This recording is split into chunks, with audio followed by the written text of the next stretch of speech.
చంద్రబాబు నాయుడు అనే వ్యక్తి ఏడు చేసి అసెంబ్లీలో ఏమి జరగకపోయినా కానీ జరిగినట్టుగా ఒక డ్రామా క్రియేట్ చేసేసి ఈ అసెంబ్లీ విడిచిపెట్టి తీరా చూసిన అసెంబ్లీ రికార్డులు అన్నీ ఎతికినా చూస్తే ఎక్కడా ఒక్కడు కూడా తప్పు మాట్లాడు.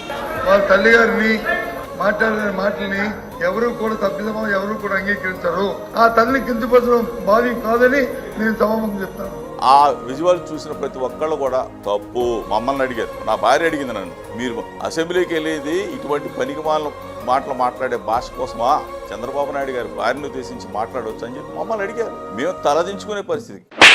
ఇదే పెద్ద మనిషి చంద్రబాబు నాయుడు పేరుని నాని భార్యను కూడా చివరికి అని కూడా చూడకుండా ఆమెను కూడా కేసులో పెట్టాలని చెప్పుకుని తీరాలి. చంద్రబాబు నాయుడు గారు మాత్రం నాని భార్యను అరెస్ట్ చేద్దామని చెప్పి ఎన్నిసార్లు కలిసినా ఆయన మాత్రం పొరపాటును కూడా మైండ్ ఏమైనా చెడిందంటే ఇంట్లో ఆడవాళ్ళకి అరెస్టులు చేయడం ఏంటి, ఇంట్లో ఆడవాళ్ళ మీదకంటే తప్పుడు పనులని చెప్పని ఆయన నడుచుకుంటూ వెళ్ళిపోయారు.